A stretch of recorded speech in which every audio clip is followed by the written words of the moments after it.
Sorry for the delay.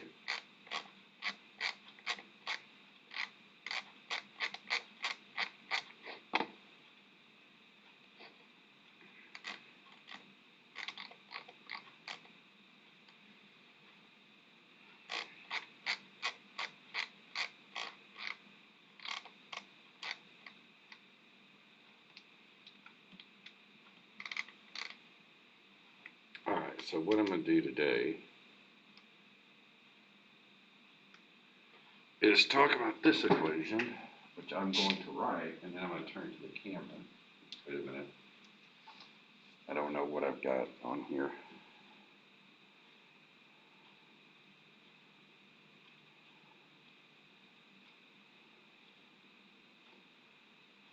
Let me try to find the stream.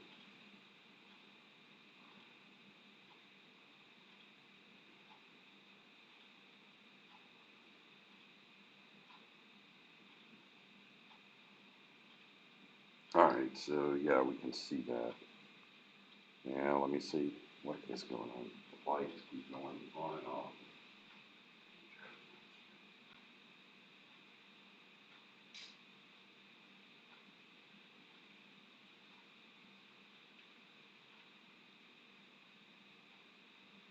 Alright, so what we're going to do is we're going to walk a little bit through one of these, just through a problem.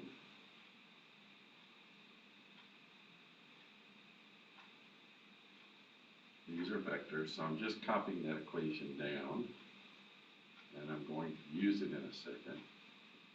And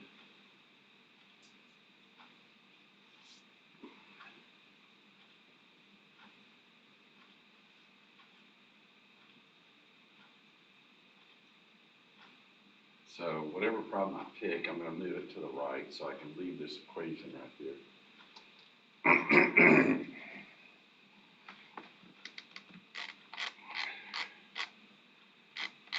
But I want to pick one that's somewhat interesting. So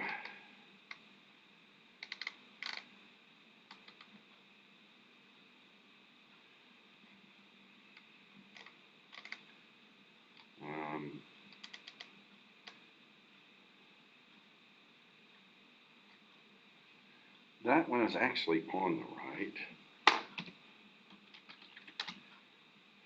And what I can do is sort of do like this to get a clear part of the screen. On the left, there goes the lights again.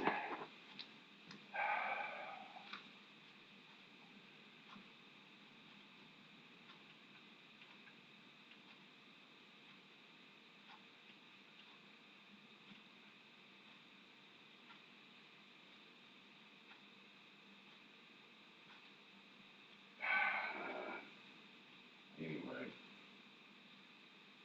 so what we have here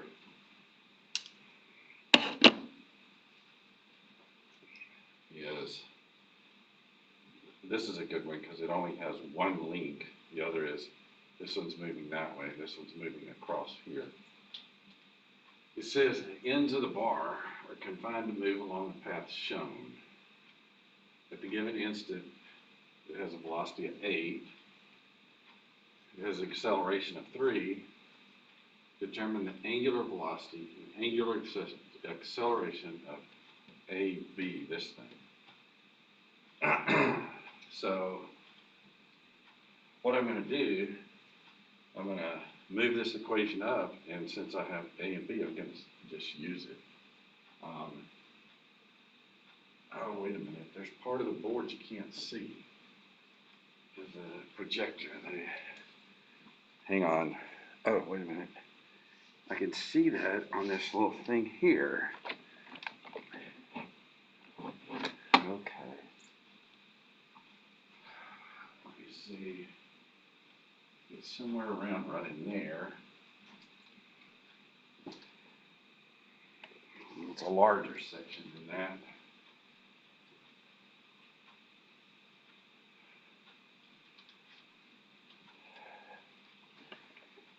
Yeah, a little bit to the right. Now, wait a minute.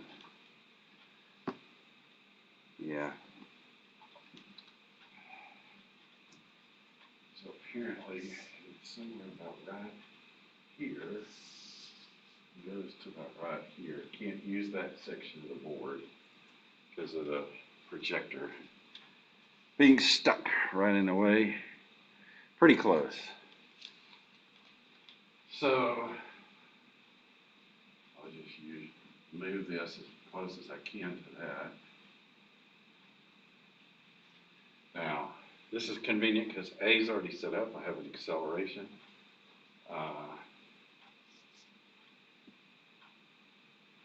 But I've got a problem here.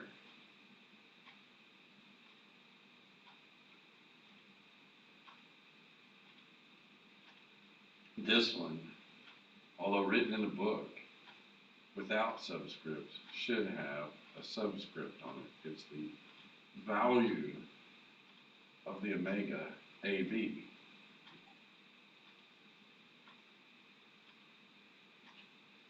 That should lead us to a problem.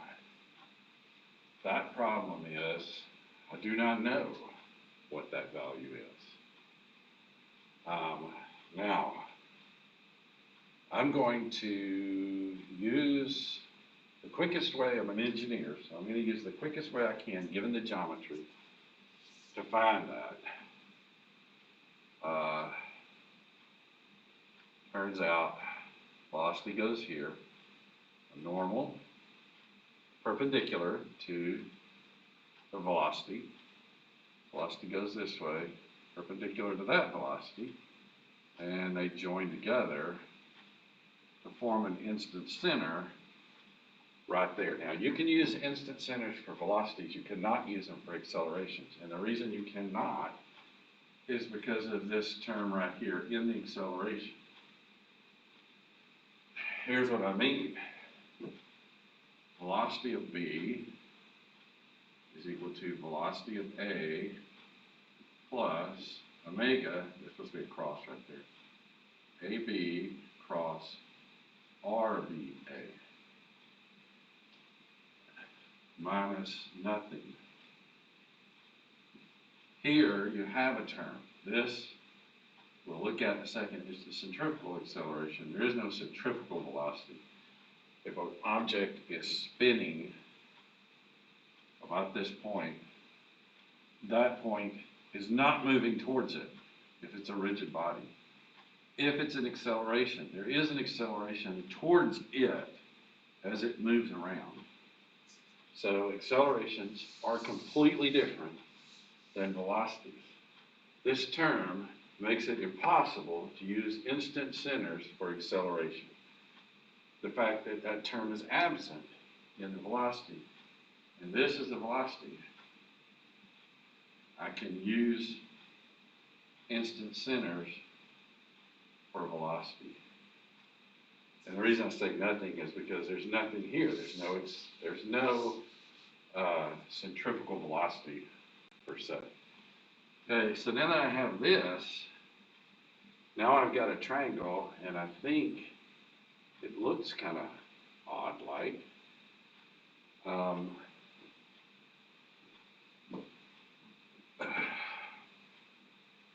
So, looks to me like if this line and that line are perpendicular, and they are, this has to be 60. That gives me 120 left, but to distribute between these two. Now, if I'm able to take this line and drop it right here and say that's 30, what's this part over here? I don't know, but I can also, here, let me get this. Since I'm working the geometries, I'll come back and put the omega in there in a second. I can take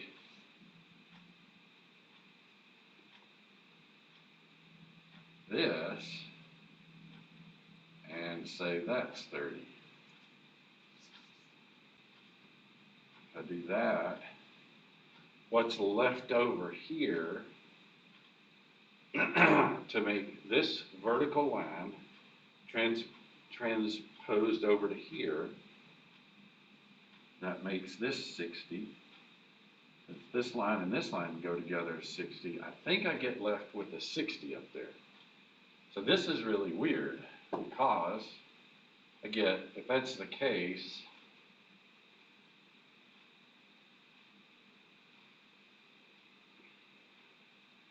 $60, 60, and 60.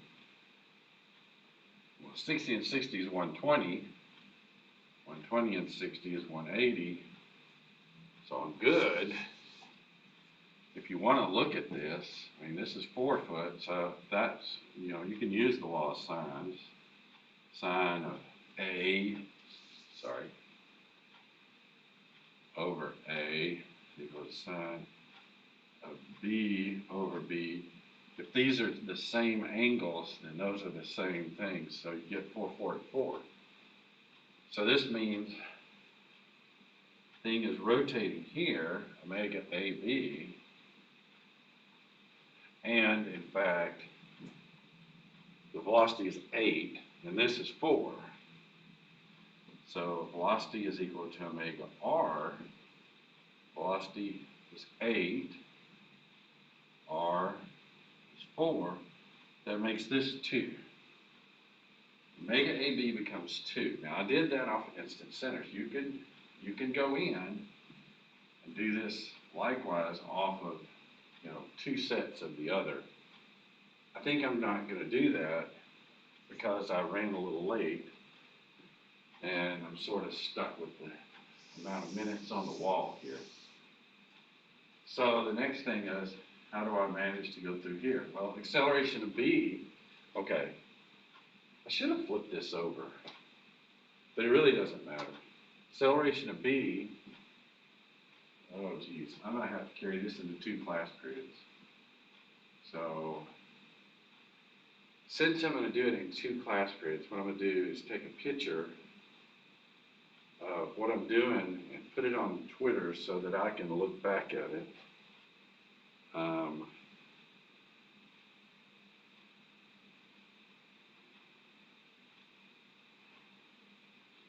Because I'm going to have to reference this next period. Okay, and since I'm going to have this fall over into 2 class periods, I'm going to do it both ways. So I figured out the omega, right? And so what I'm going to do now is I'm going to turn around and find this velocity. This is 4 foot and this is 4 foot. The velocity of B, therefore, is equal to omega AB times the R of B to the instant center, which that's 4. This is now 2, that's 4.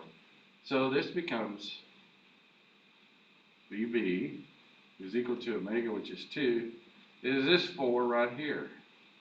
So this becomes 8, is it feet per second? Yes, feet per second.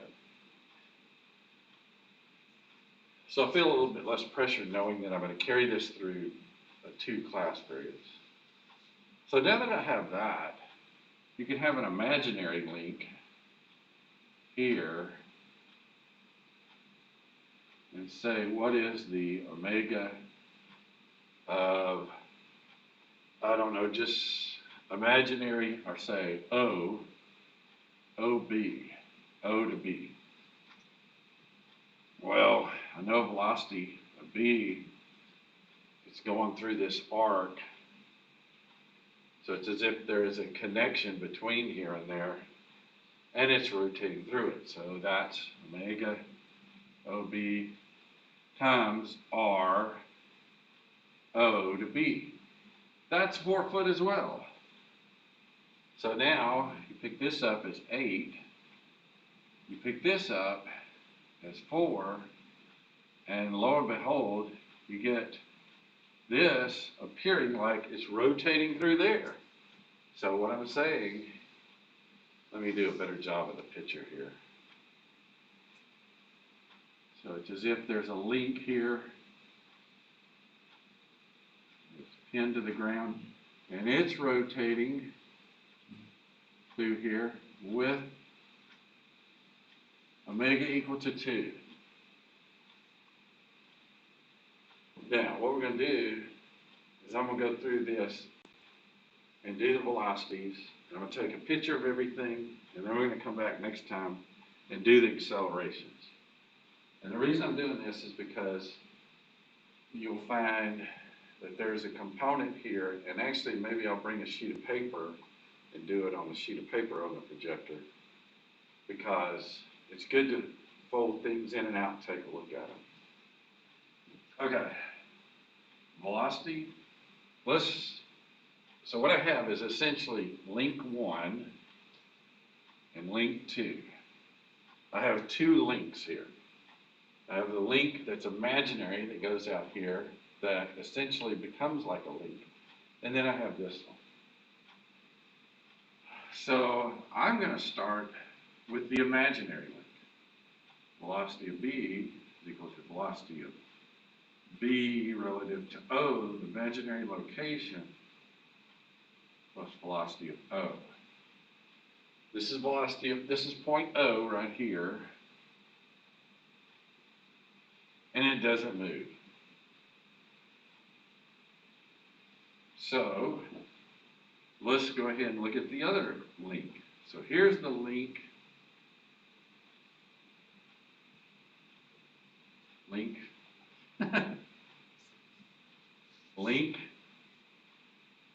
B, O. That's an odd name for a link. Now let's look at VB on the other link. B to A. This is the second link. This is link BA, or AB. So, what do? Well, we start with one of the 2. We know this one's gone. So here's what I'll do. Velocity of B, and I'll just hang it. I'm working off of here. I, J, K. Now, let me go ahead and erase this through the magic of erasure. Cross, this is BO, R, a link, starting at O, pointing to B. Now, got to figure that one out. Now, before I go on, I can go ahead and just put this part in. Now, what I'm doing here is I'm repeating the instant center, and I should get a 2 and a 2 out of it. I should get this answer for one link. I should get this answer for the other link. But since I'm running short on time, I'm just going to take this problem and go through 2 class periods. So if I were to draw the vector from O, I moved it over here to B, it's 4. My coordinate system, I always use the coordinate system X, Y, and this is always a positive rotation.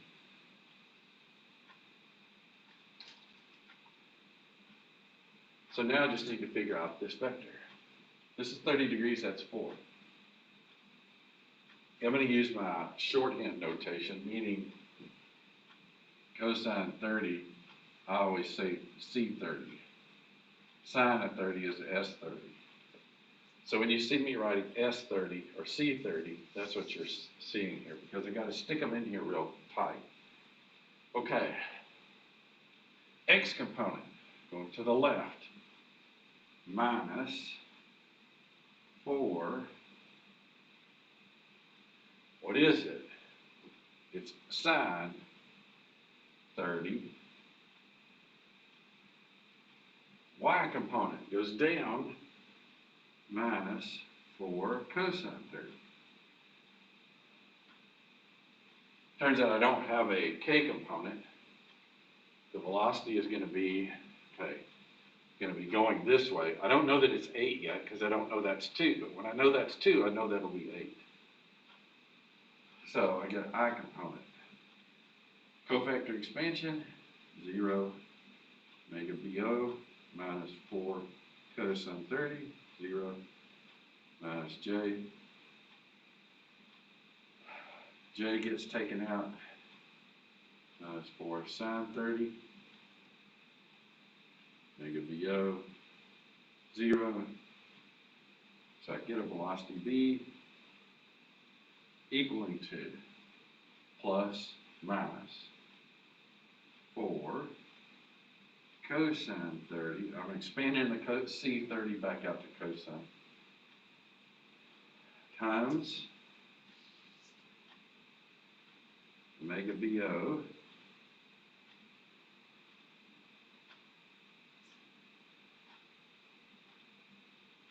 and then once I have this, I'm going for this one, plus a minus, a minus, a minus.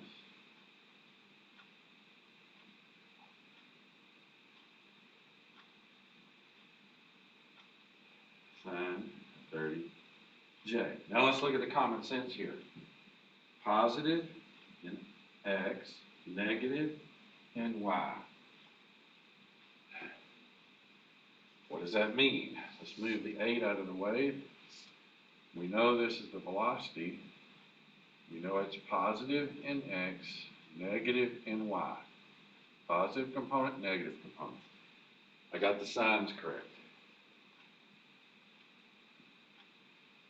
Okay, so at this particular point, I'm going to move off to, because I only have a few minutes left. I'm sorry about starting late. A few minutes left, and now I'm going to look into creating checks. Okay, here's my check. Okay, this is a standard definition. If I take a vector A, and then I take another vector B, and I cross them, I take my B cross A, or take A cross B, the resulting vector comes at you or away from you. So it's either coming directly at you, or is coming away from you. This new vector, C, which is equal to A cross B, is perpendicular to both A and B. Again, I don't know that I can do it, but let's say we take two vectors here. One vector and the other. I cross it. That third vector, the cross vector, sits going perpendicular to this one and perpendicular to that one. So, now let's look at this.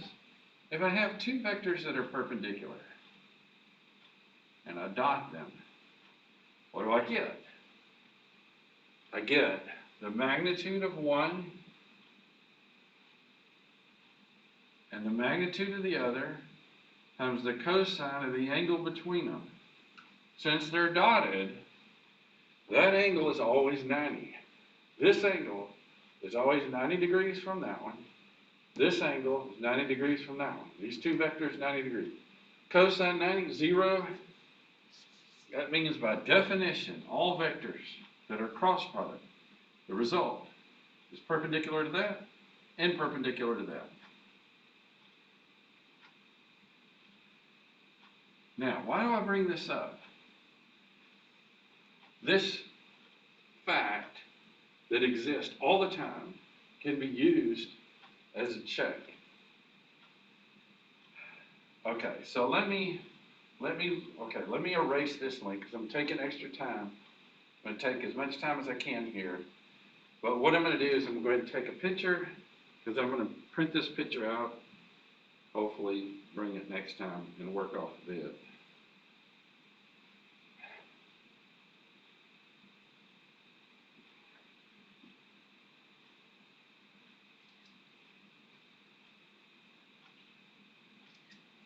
Okay, maybe skewed to one side or have a shadow on it or something, but that's life. Actually, if I move to the back and use my zoom, it looks pretty good.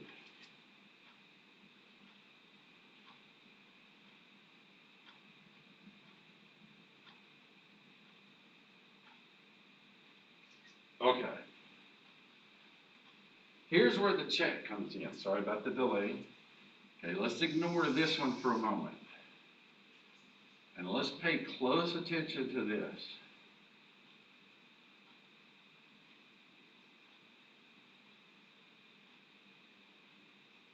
Okay, I get a result. In this particular case, it ends because that's 0. This result becomes VB. But let's say we just look at this result. What it generally is called in here is the velocity of B relative to O, because that's what sat there first. In other words, the equation was this. Let me erase this arrow. This equation was first written this way.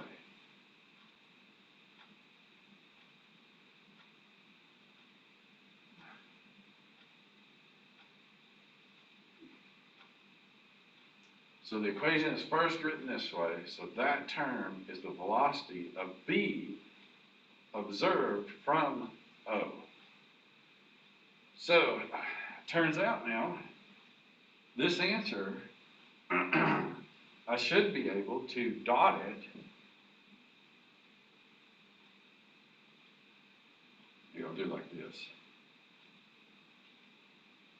Dotted with omega BO as a check should use 0. So, well, it turns out that if you look at the structure here, you can pick up a lot from this structure. So you're taking this vector and dotting it with this row.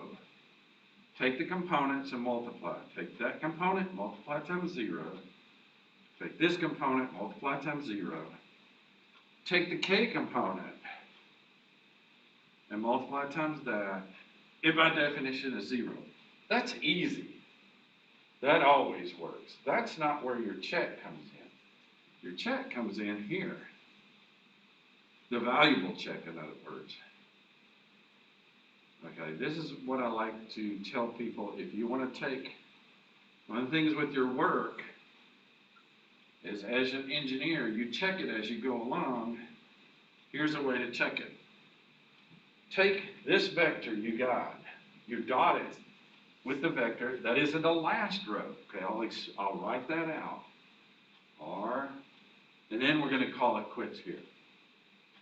We're going to pick this problem up next time. Okay, I'm just going to write the vector, B to O, minus 4 sine of 30. I'm reading it straight off of here. I minus 4 cosine 30. Sorry. J plus 0k. Now, what I'm going to do, if you were going to dot VB, which now I can write this, I can say, I'm going to go back in a general sense. This is VBO. Okay, that's 0. But in general, this is this term.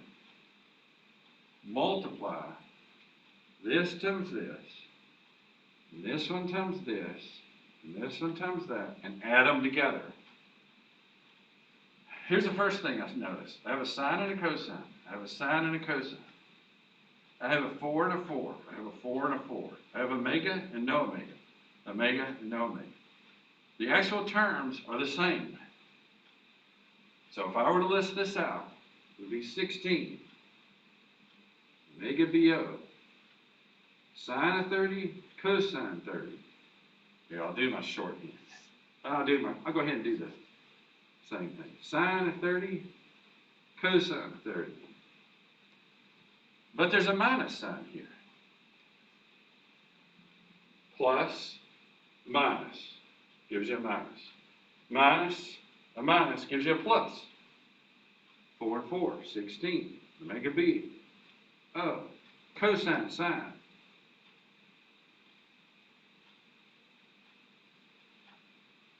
And that one's pretty easy, 0 times 0.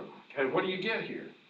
Okay, when you're taking a dot product, you're multiplying the components of the x adding them to the multiplication of the components of the y, adding them to the multiplication of the components of the z, or k, you know, I, j, k, x, y, z, same thing. You look at it, yes, in fact, it is 0. How would I have known if I messed up? Well, if I'd have come up here and got a plus. If I got a plus, I would see from this dot product something was wrong. I could just immediately, by inspection, in my mind, multiply that times here, multiply that times here. Look at the signs. Minus a minus, a plus, minus a plus is a minus. Add them together, I get 0. The other thing is visually. Look right here. You see the angle. So I think they want the ring. So we're done.